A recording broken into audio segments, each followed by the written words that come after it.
here. Today we're going to be talking a little bit about goal setting.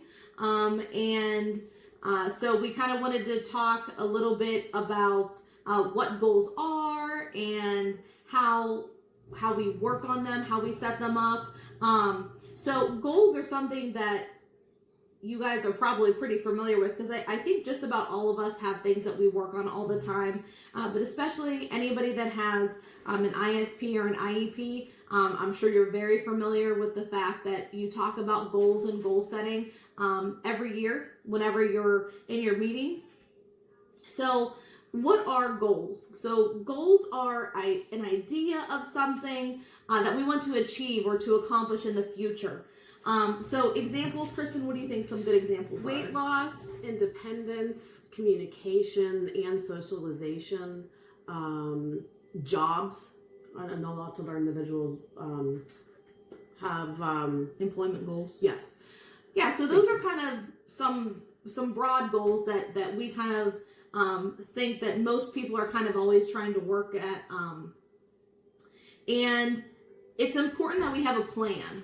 Not only that we identify what goals that we have for ourselves, but we have to make a plan. How are we going to achieve those goals? What are the steps going to be that are going to get us to that place where we can say that we've achieved a goal, or we can move on to maybe the next level?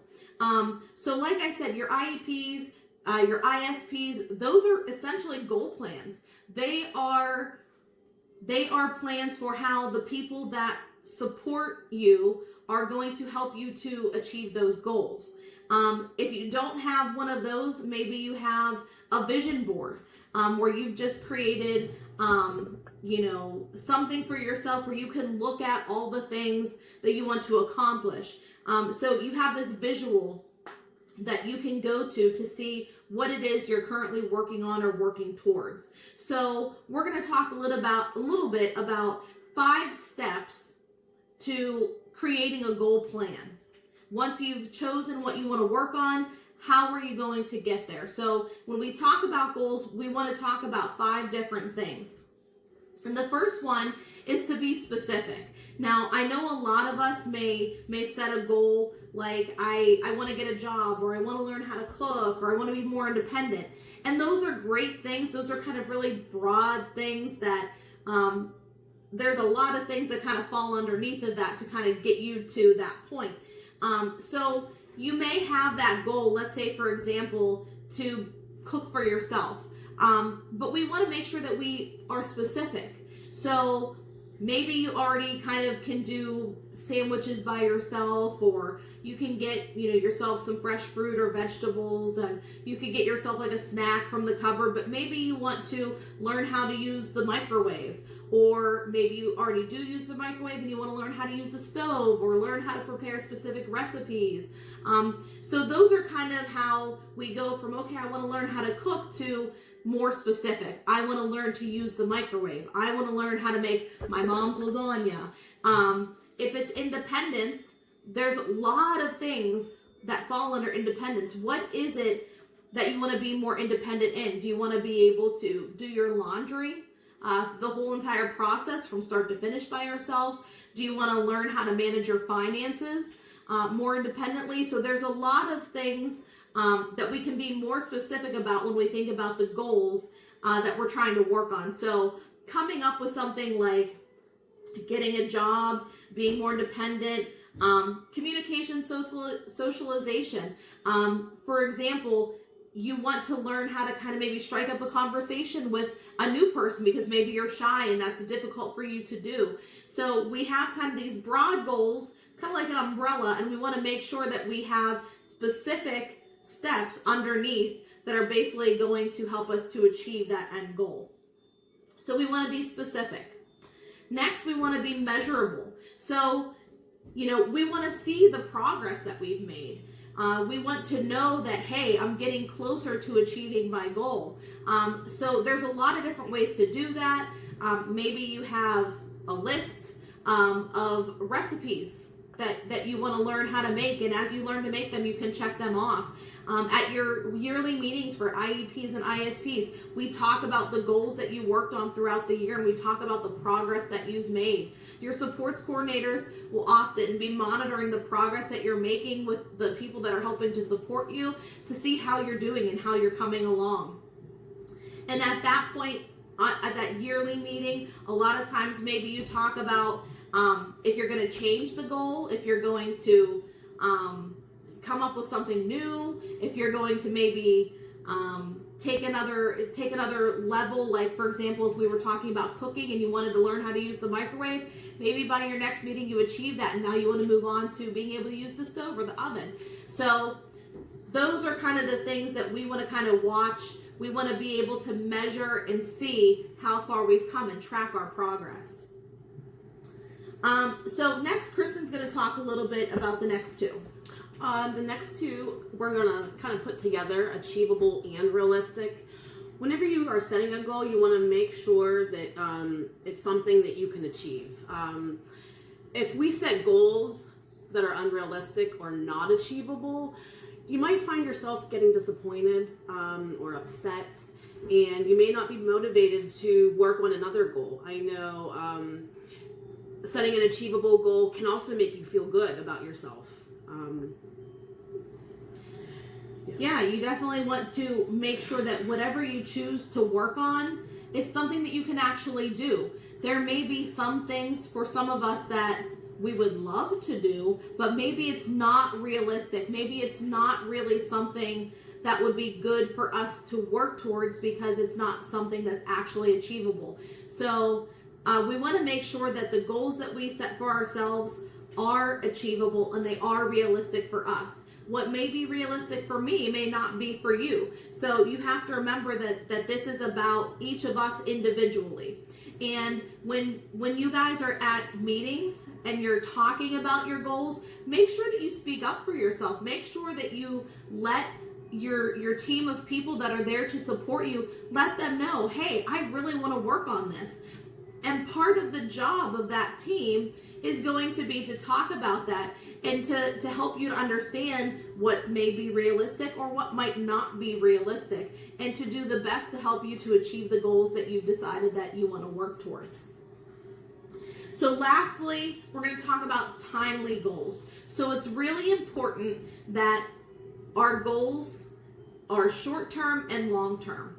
So if we set goals that might take us 2 or 3 years to achieve, and we don't have anything in between there, you might get a little discouraged if it's taking you a really long time to achieve something. So we set short-term goals, which are kind of like the stepping stones to our long-term goals. So for example, if you are looking to be more independent, and maybe you have a goal that you want to be able to live on your own someday. So there's a lot of things that you have to be able to do in order to successfully live on your own. So some of those short-term goals are going to help you to get to the long-term goal of living independently. And some of those short-term goals are going to be to learn how to budget and manage your finances, both with, the cost of living, like rent, utilities, your groceries, and any other expenses that come with living independently. You need to be able to clean properly, to be able to manage your personal hygiene independently. You need to be able to do your laundry. That has to be done. And if you're independent and you're on your own, you're not going to have somebody like a parent or a friend or a staff person that's going to be there necessarily all the time to remind you to do those things. Now, some of you, if you live independent, you may still have support staff that'll come in and assist you with those things, but you're still working on the short-term goals even when you have somebody that's helping you. So those are just the stepping stones. If you're learning how to cook, maybe you don't do any cooking right now, and you want to set a goal to learn to be able to cook for yourself throughout the day. And maybe you set those short-term goals to be able to prepare breakfast for yourself. And then once you've been able to do that consistently and successfully, you can move on to maybe preparing yourself lunch. And then, maybe using the microwave is the next step. Using the stove might be the next step. There's for each of us, it's going to be a little bit different, kind of the path that we take to that long-term goal. But we want to make sure that those short-term goals are there, because those are like little victories for us. Those are the little things that we can accomplish. Those are part of what we're going to use to measure how we're doing at getting towards and accomplishing our long-term goal. So it's really important to have a written action plan. Kristen, what do you think about that? When you have a list or something in writing, you can go back and you can look at it. I know whenever I make a list and I do something on that list, I can cross it off, and that just gives me a sense of accomplishment, a sense of pride. It makes me want to be more motivated. It'll make me want to continue on to even more things. Yeah, so it could be something little, like if you guys have ever gone grocery shopping without a list, that can be dangerous, because you might end up overspending or getting things that you don't necessarily need. So something small like creating a grocery list, or creating a list of things for you to accomplish in a day. Maybe you get up in the morning and you know that you have 5 or 6 different things that you need to accomplish during the day, and you can make yourself a list of those things that you need to do, and as you get them done, you can check mark them. I know that, as well as Kristen, that makes me feel like, oh yes, I don't have that much left to do. I'm crossing those things off.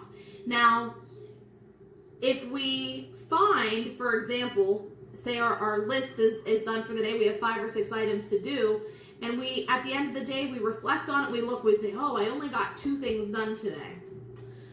We want to take a look at why that is. Why did we not finish our list? Or if it's some of our short-term goals, why are we not achieving our short-term goals? Is there something that's happening that's kind of, stopping our progress or a roadblock for us? And there may be some things that are outside of our control that, that's not something that we could change. But there may be some things that we are doing to actually kind of stop our own progress. So if I make a list of things for myself to do today, and at the end of the day I didn't accomplish my list, I can look back and I could say, hey, what did I do today? What happened during the day that, caused me to not get everything done today? And I could think, okay, was I watching too much TV? Was I spending too much time on the computer or the phone, playing video games?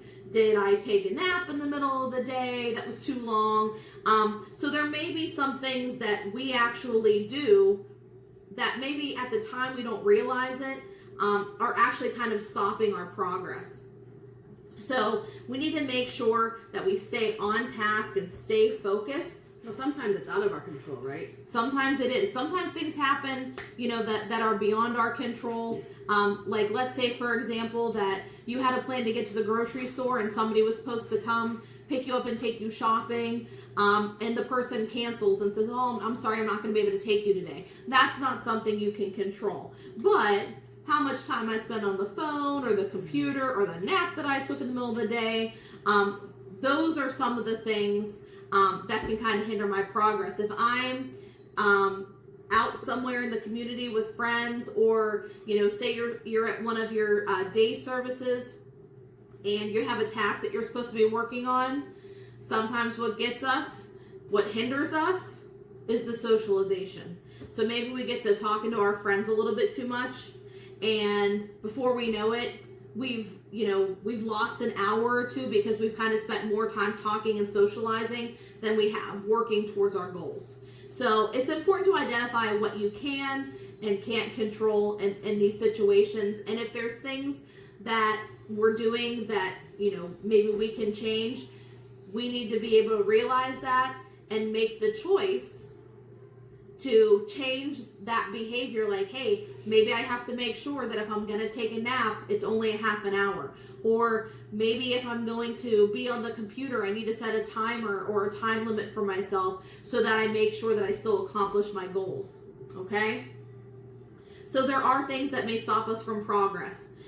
But if you have that action plan, if you have it written, if you can see it, there's something about actually seeing a list or seeing your goals. You can go back to your ISP or your IEP. You can look at your goals. You can kind of look at that as a benchmark of, hey, this is where I got to get to. And sometimes seeing it really helps to kind of boost our confidence and motivation to keep moving forward. And the last big, I wouldn't call it a step, but the last big thing with goal setting is once you've completed or achieved your goal is to celebrate.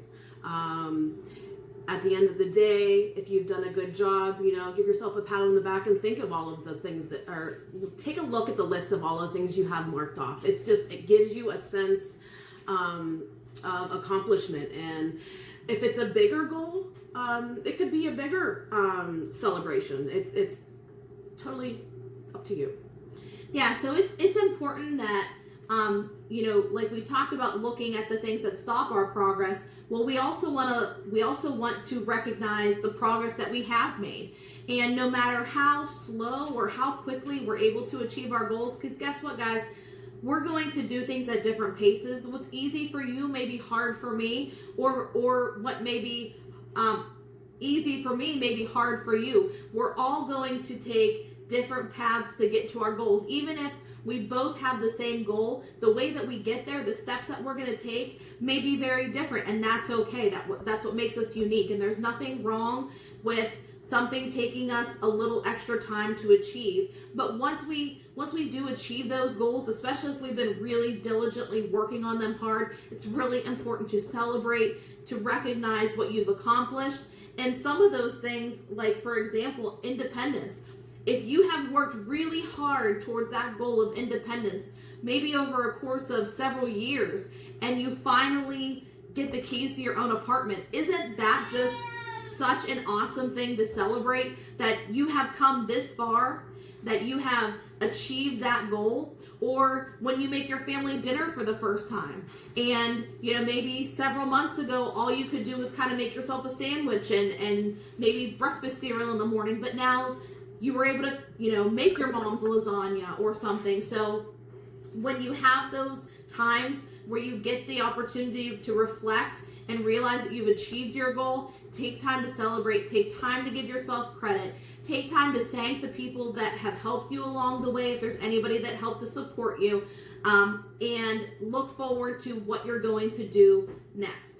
It's important to recognize that we all have things to work on all the time. For the rest of our lives, we're always going to need to be setting goals for ourselves, short-term, long-term, or we're going to all need to work on those things. So I hope you guys enjoyed our little talk about goals. I hope you have a chance to kind of sit down and think about what your goals are and how you're going to get there.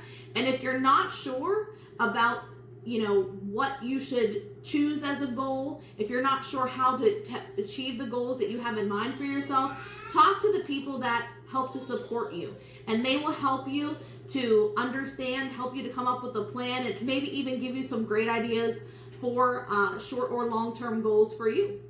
I hope you guys have a great day, and we'll see you again next time. Bye.